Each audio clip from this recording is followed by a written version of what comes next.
Hola a todos los amigos de Filosofía Apuntes.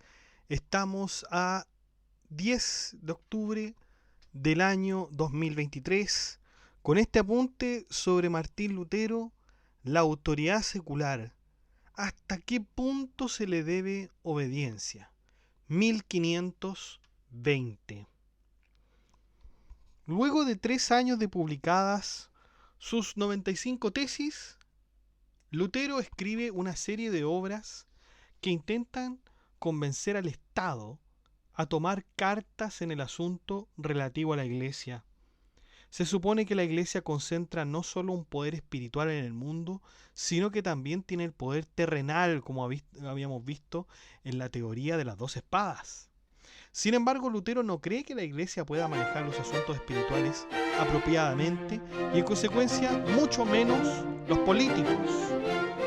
Esto ya lo hemos visto en nuestro podcast sobre la vida de Lutero y además sobre uno que hicimos aparte sobre la teoría de las 2 espadas. Está la espada secular y la espada espiritual, ¿no? Entonces los remito a esos podcasts que ya hemos hecho y luego puede totalmente escuchar este podcast sobre la autoridad secular.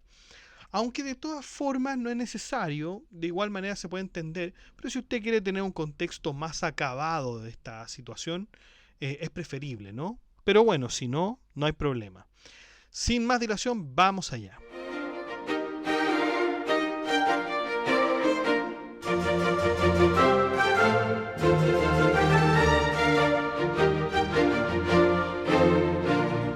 Bueno, Lutero dirige esta obra al príncipe Juan, duque de Sajonia, a propósito del uso de la espada secular y cómo usar de esta en forma cristiana y hasta qué punto se le debe obediencia.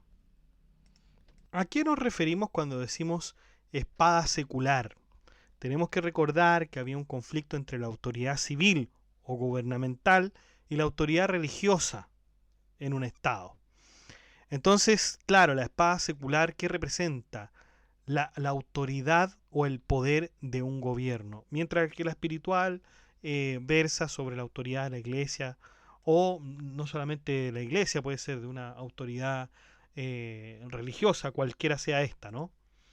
Esa es ese es el conflicto, ¿no? Y existen ciertos pasajes de las Sagradas Escrituras que sugieren no utilizar la espada.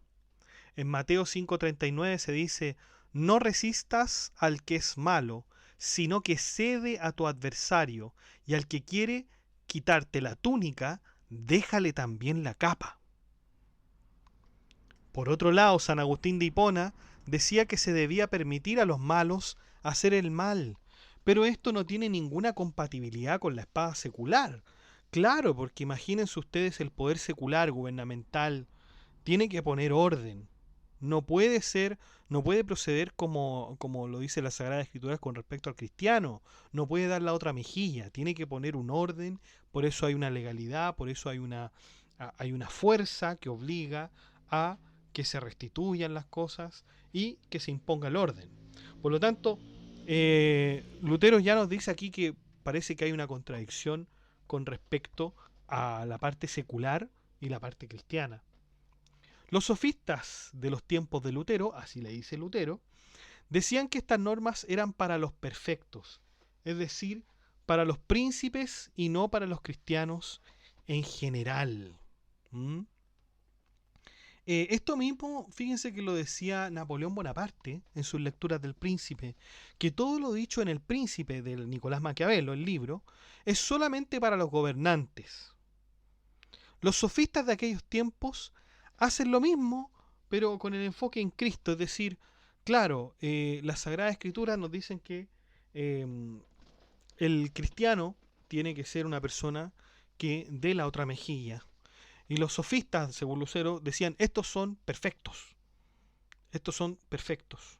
Entonces, estos deberían ser los príncipes y no la cristiandad en general. Pero de acuerdo a Lutero, esto no causa más que ambigüedades y dejaría a Cristo en un papel de mentiroso. Por lo demás, los mandamientos de Cristo no son de ninguna manera consejos para la cristiandad en general. ¿Ah? Porque claro, si nosotros decimos que el cristiano debe dar la otra mejilla, eso no es un consejo. Eso es un mandato, dice Lutero. Es un mandato directo que todos los cristianos deben seguir. Pero claro, los sofistas de ese tiempo decían que no, estos son en realidad consejos. Vamos a seguir ahondando en este tema más adelante, sobre todo cuando Lutero se pregunta si hay que ser cristiano o ser soldado, o si un soldado puede ser cristiano, ¿no? Vamos con la primera parte, porque eso fue una introducción. Para fundamentar el poder secular, Lutero señala el siguiente versículo de Romanos 13:1. Fíjense lo que dice: sométase toda persona a las autoridades superiores, porque no hay autoridad sino de parte de Dios, y las que hay por Dios han sido establecidas.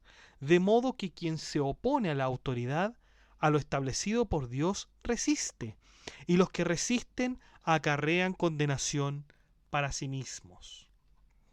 Aquí ya vemos algo que se está, digamos, Lutero con este artículo, perdón, con este versículo, fundamenta la autoridad secular. Vamos con el primero de Pedro 2:13 que dice: por causa del Señor, someteos a toda institución humana, ya sea al rey como a superior, ya a los gobernadores como por él enviados, para castigo de los malhechores y alabanzas de los que hacen bien. Lutero dice que el derecho del poder siempre ha existido, pues Caín tuvo miedo de morir también después de haber matado a Abel. No porque Dios lo estableciera así, sino porque Adán ya se lo había señalado. Otro artículo importante lo tenemos en el Génesis 4:14. El que derramase sangre de hombre, por el hombre su sangre será derramada. Esto no puede entenderse como un azote o castigo que Dios mismo inflige a los asesinos, porque muchos de ellos, por arrepentimiento o misericordia, quedan con vida sin morir por la espada. Antes bien se habla del derecho de la espada, según el cual un asesino es reo de muerte y que conforme al derecho debe ser muerto por la espada. Ahora bien, a estos pasajes que nosotros hemos señalado se contraponen otros muchos versículos, porque observemos el Mateo 5:38. Dice: oísteis que fue dicho, ojo por ojo y diente por diente, pero yo os digo, no resistáis al que es malo, antes a cualquiera que te hiera en la mejilla derecha, vuélvele también la otra, y al que quiera ponerte a pleito y quitarte la túnica, déjale también la capa, lo que habíamos leído al principio. Y a cualquiera que te obliga a llevar carga por 1 milla, ve con él 2. Eso es lo que dice el Mateo 5:38. Como podemos ver, esta actitud de no resistir al malo, es decir, de dar la otra mejilla, se contrapone con lo que habíamos dicho en Romanos 13:1, de someterse a toda la autoridad y de causar, y por causa del Señor someterse a toda institución humana, y también se contrapone mucho más al Génesis, que dice: el que derramase sangre de hombre, por el hombre su sangre será derramada. Bueno, hay más pasajes. En el Romanos 12:19 dice: no os venguéis vosotros mismos, amados míos, sino dejad lugar a la ira de Dios, porque escrito está: mía es la venganza, yo pagaré, dice el Señor. Mateo 5:44: amad a vuestros enemigos, haced bien a los que os aborrecen. Primero de Pedro 3:9: no devolviendo mal por mal, ni maldición por maldición. Esto demuestra entonces que los cristianos del Nuevo Testamento no deben estar sujetos a la espada secular, pues no pueden sostener la espada para realizar los actos que sí debe realizar una autoridad secular. Por eso es que los sofistas de los tiempos de Lutero, estamos hablando, dicen que los hombres perfectos reciben estos consejos de los que hablábamos, mientras que los demás cristianos imperfectos deben serles impuestos los mandamientos. Pero Lutero nos dice que esta forma de pensar es una mentira. No hay consejos para unos y mandamientos para otros. Los mandamientos son para todos, sean perfectos o imperfectos las personas que lo ejercen. La división que sí existe entre los hombres es aquella que se da entre los hijos de Adán y el resto de los hombres. Los primeros pertenecen al reino de Dios y los segundos al reino del mundo. Para los primeros, la utilidad que le darían a los gobernantes o príncipes sería nula, pues como son buenos, no cometerían crímenes ni pecado alguno. De esta manera, a estos cristianos no se les podría aplicar la ley. En el primero de Timoteo 1:9, fíjense lo que dice: la ley no es hecha para el justo, sino para los injustos. Esto ya lo hemos leído anteriormente en otros podcasts sobre Lutero, y nosotros lo relacionábamos también con Platón, que Platón en la República también dice algo parecido, es decir, que los filósofos reyes no necesitan leyes, les obstaculizan las leyes, porque si estamos hablando de alguien que es perfecto, como un filósofo según Platón, ¿por qué tiene leyes? ¿Por qué lo obstaculizan entonces? Lo mismo para el justo no necesita leyes, porque ya es justo. El justo hace por sí mismo más de lo que exigen todos los derechos. Claro, porque el justo excedería de hecho el derecho. Lo excedería, porque no lo necesita. Es justo. No necesita que se le señale y no se necesita en realidad nada que tenga que ver con los derechos. Pero los injustos no hacen nada que sea justo, y por eso los injustos necesitan que el derecho les enseñe, obligue y apremie a hacer el bien. El buen árbol no necesita ni doctrina ni derecho para producir buenos frutos, sino que su naturaleza le hace producir sin código ni doctrina alguna. ¿Por qué ha dado Dios tantas leyes a los hombres y por qué también Cristo prescribe que hagamos tantas cosas? Pablo dice que la ley fue dada a causa de los injustos, para que aquellos que no son cristianos sean forzados a evitar las malas acciones mediante la ley.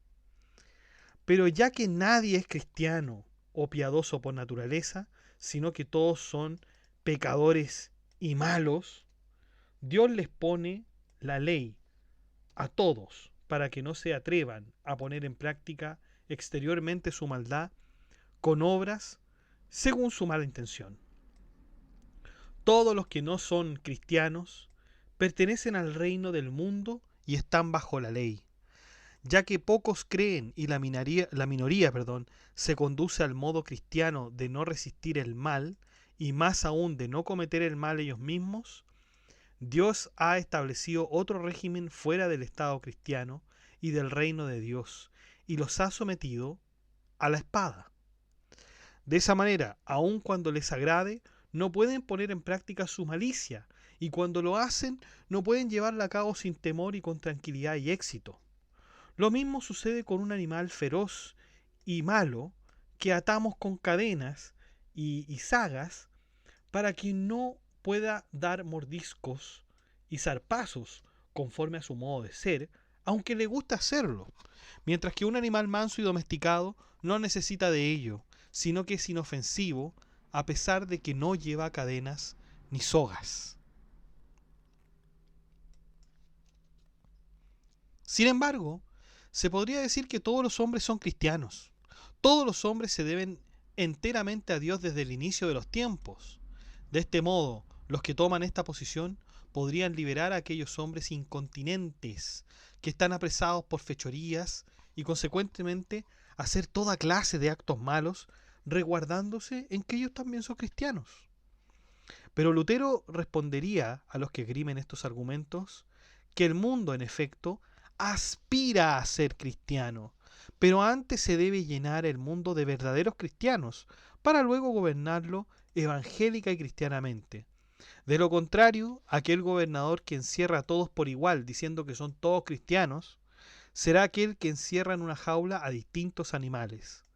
Las consecuencias de esto son lógicas. todos van a pelear y se va a crear un caos. El régimen espiritual de Cristo no se extiende sobre todos los hombres, sino en los cristianos que siempre constituyen una pequeña minoría en medio de los que no son cristianos.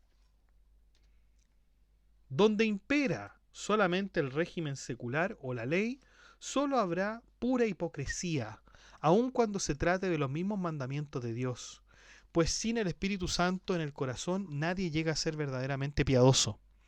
En consecuencia, el cristiano solo se debe a Cristo y no tiene que esgrimir la espada secular. No le corresponde. Aunque Cristo aprobó la espada, no la usó porque en su reino no sirve. Recordemos lo que dijo Cristo, dijo: mi reino no es de este mundo. Por lo tanto, el cristiano sigue los mandamientos no como consejos, sino por verdaderos mandatos. No obstante, esto no es, con todo esto hablado, no estaría contestada la pregunta porque se podría cuestionar y decir: ¿por qué dice Pablo en Romanos 13:1 a todos los cristianos: sométase toda persona a las autoridades? Si ya vimos que el mundo del cristiano es absolutamente otro.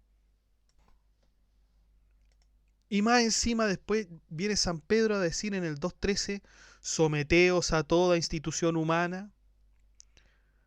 ¿Cómo lo hacemos?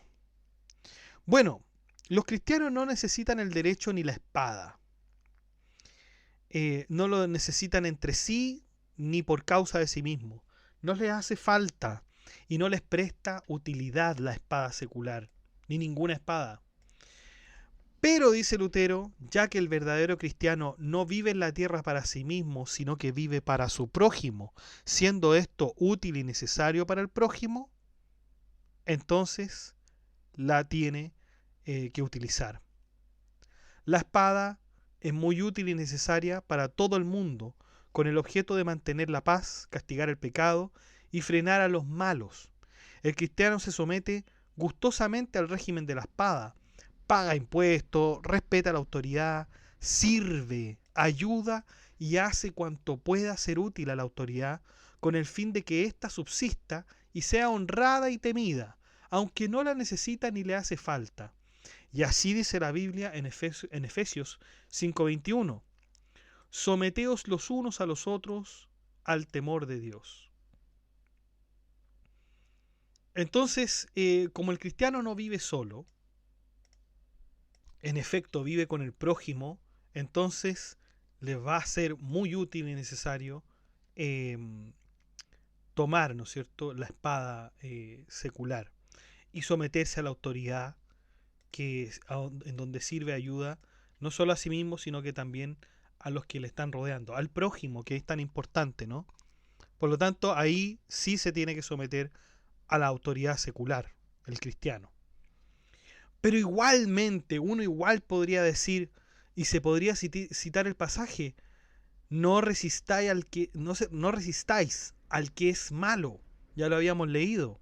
El cristiano tiene que resistir al que es malo. Pero Lutero nos dice que este llamado, no resistáis al que es malo, no es para los cristianos que no necesitan espada, sino que a los otros hombres que no son cristianos. Por lo tanto, si al cristiano observa que no hay juez, verdugo o funcionario, podría perfectamente ser parte de esos oficios. Y esto no es para reportar sus propios beneficios, sino que para los demás. En efecto, es para el prójimo. ¿Por qué no gobernó? Entonces, si esto es así, o sea, si no hay juez, funcionario, verdugo, etcétera, bueno, Lutero dice perfectamente, el cristiano lo tiene que hacer, porque eso le va a ayudar al prójimo, va a poner orden, etcétera. Pero de nuevo se podría cuestionar, ¿por qué no gobernó Cristo con espada entonces? Lutero responde que el ministerio de Cristo iba dirigido a gobernar a los hombres en su interior y no por el exterior. Por lo tanto, si bien Cristo no ha llevado ni enseñado la espada, basta con que no la haya prohibido ni abolido, sino que la haya confirmado. Eso lo sabemos por el versículo, ¿cierto? Que es el Mateo 5:17: a propósito de la ley antigua. Dice, no creáis que he venido a abolir la ley y los profetas, no he venido a abolir, sino a cumplir. ¿Ah? O sino a confirmar, sino a dar plenitud. Hay varias versiones de ese versículo, ¿no? Bueno, ¿puede contribuir la autoridad secular?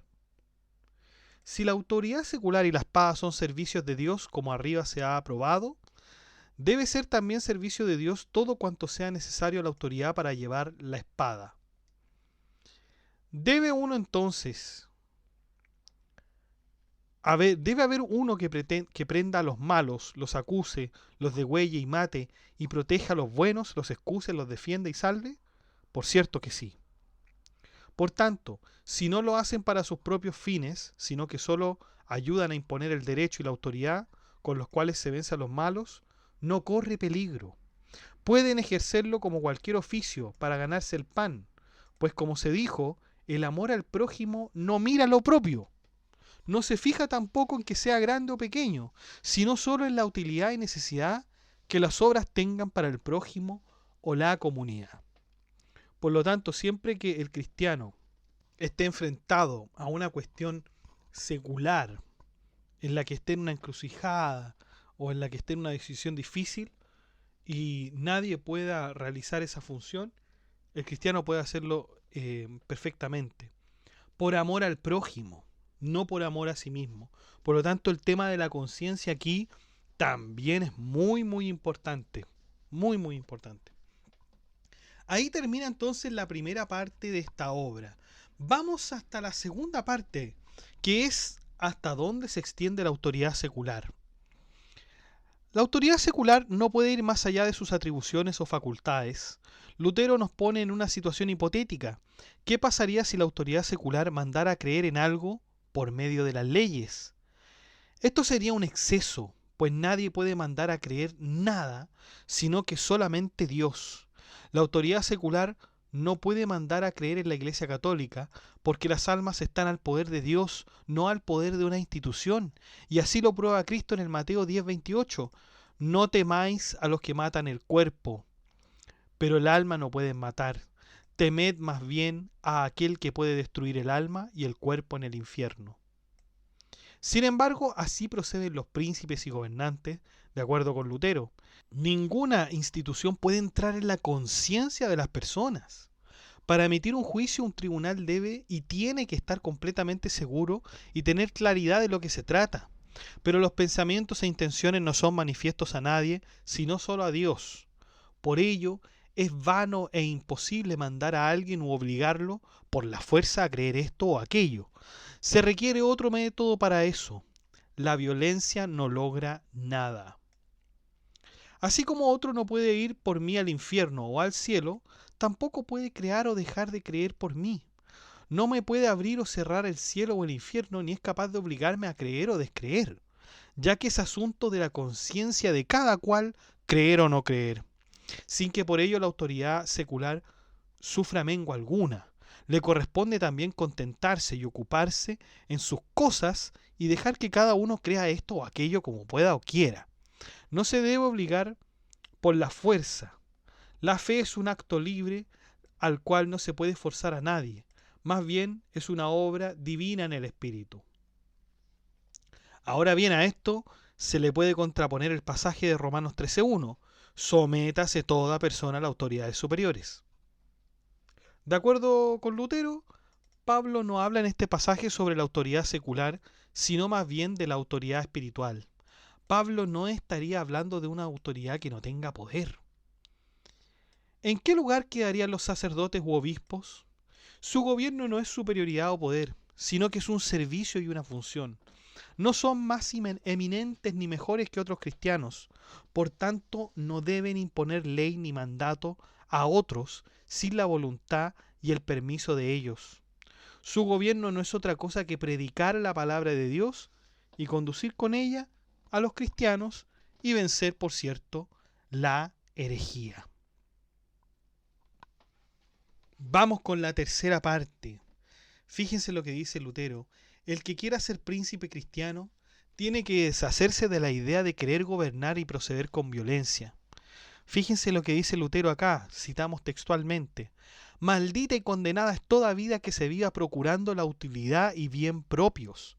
Malditas son todas las obras que no están inspiradas por el amor.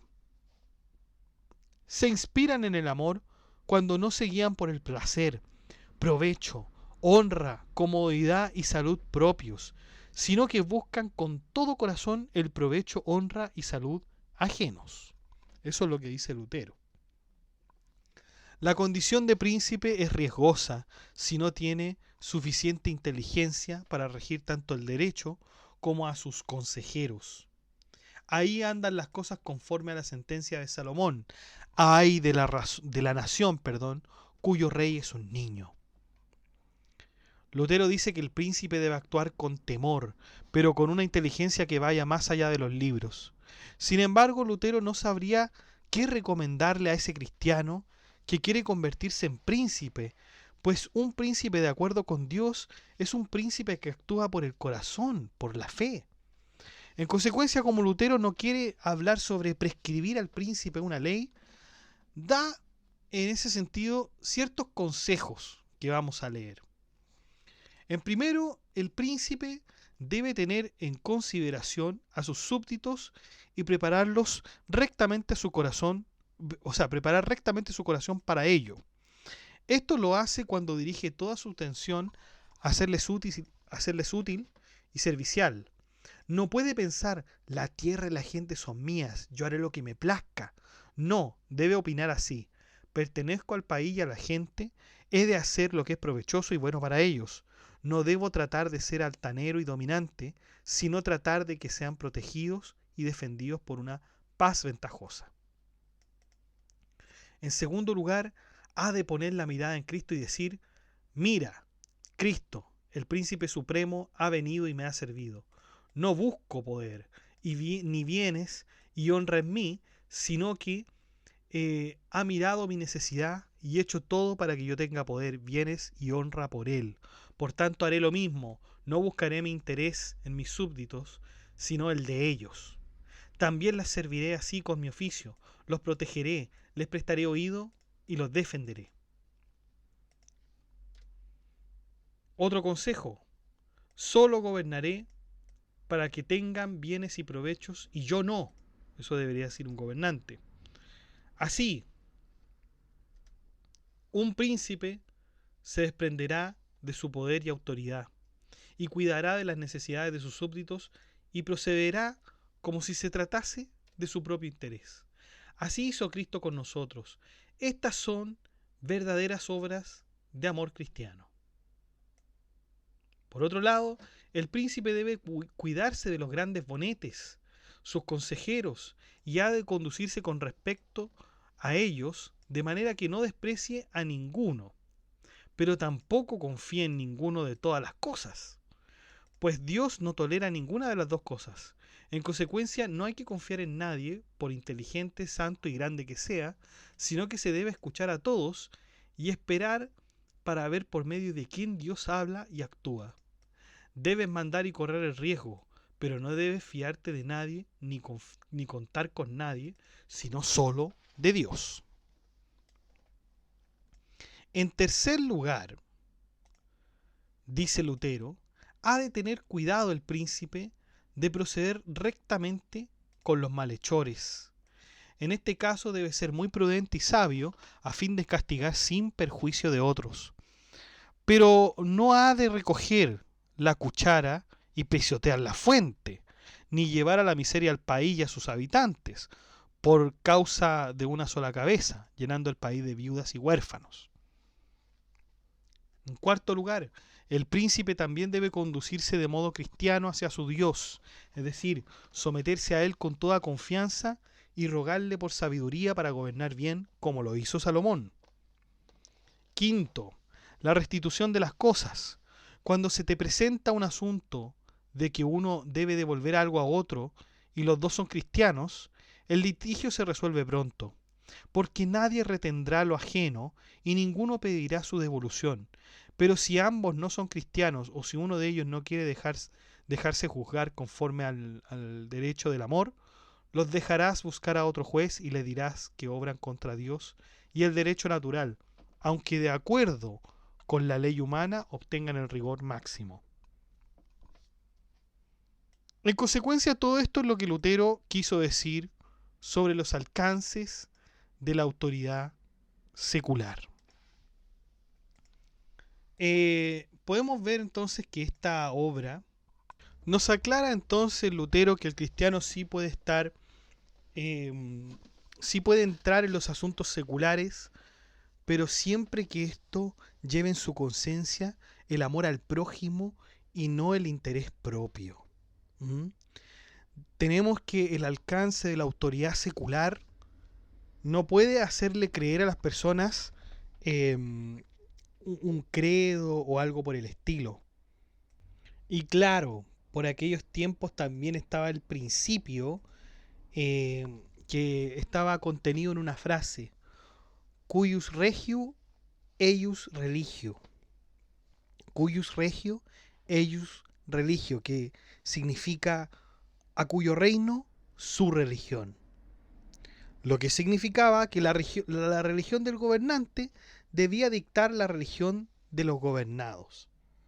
Y este principio legal, claro, de pronto tenía una utilidad, y era que los teólogos y estudiosos políticos del arte de gobernar decían que cuando en una nación habían diversas religiones, se debilitaba mucho el Estado, se debilitaba mucho. Entonces se seguía este principio de cuya frase latina significa a cuyo reino la suya es la religión.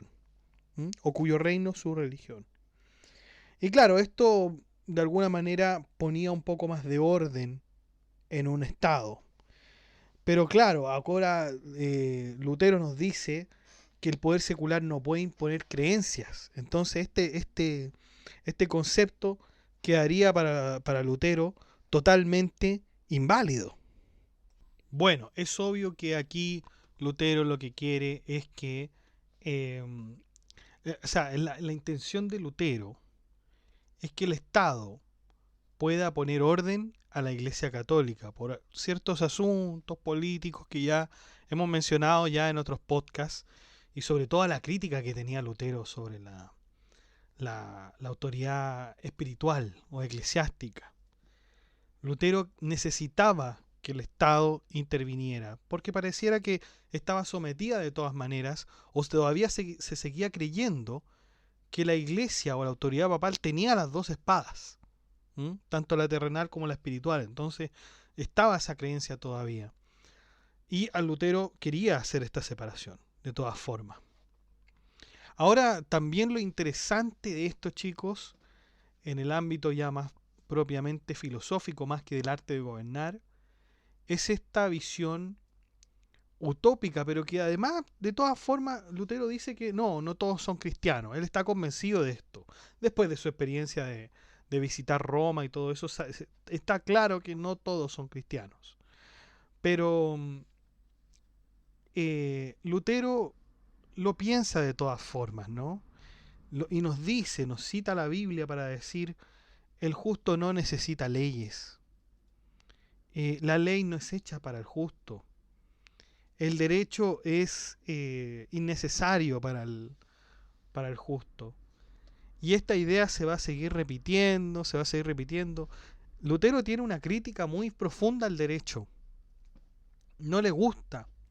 Los romanistas que se sabían el derecho canónico, al revés y al derecho, bueno, a Lutero supongo que le recordaba eso, ¿no? Supongo que le recordaba esa rigurosidad y tantas normas que no son, y que Lutero dice que no tienen que ver con las Sagradas Escrituras, donde se inventan sacramentos, se inventan operaciones, se inventan ciertas convenciones que son humanas y que las Sagradas Escrituras no dicen, y que el derecho las impone. Entonces, claro, por ahí puede ser que Lutero no le agrade mucho esto del derecho. Incluso, vamos a ver en unos escritos más adelante, que Lutero sí pronuncia un viejo aforismo, un viejo adagio, que es: inventa lege inventa fraude. Echa la ley, echa la trampa. No confía para nada Lutero en el legislador. No confía para nada en el Lutero en el legislador. El buen cristiano no necesita leyes, no necesita derecho, nada de eso. Eso aspira Lutero. Eso procura que pase en Alemania y procura que pase en todo el mundo. Vamos a ver si lo puede lograr.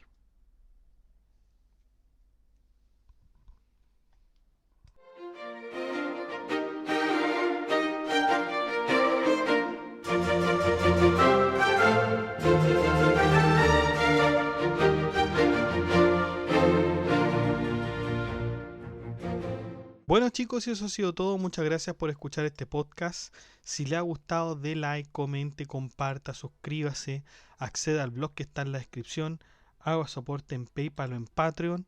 Saludamos entonces a nuestros mecenas romanos, que son Abstract Panicker, Emanuel Mendoza González y Ricardo, que colaboran con este canal por medio de sus membresías. Muchas gracias muchachos, espero que estén disfrutando del canal. También hacemos nuestros agradecimientos extensivos a Gab Welther, que es el mecenas medieval. Ya lleva bastante tiempo colaborando con nosotros Gab Welther, así que realmente te lo agradezco y espero que estés disfrutando también de los beneficios. Y usted también puede ser mecenas en Filosofía Apuntes inscribiéndose en las membresías que aparecen en el botón unirse, que están debajo de cada video. Usted hace clic en el botón unirse y hay 4 membresías con distintos precios. Si hay algún precio que no le acomode, entonces de todas maneras usted puede colaborar con nuestro canal haciendo clic en el botón gracias. Y ahí usted pone la suma que usted considere más cómoda para colaborar con este proyecto educativo que es Filosofía Apuntes. Muchas gracias, que estén bien, cuídense, chao.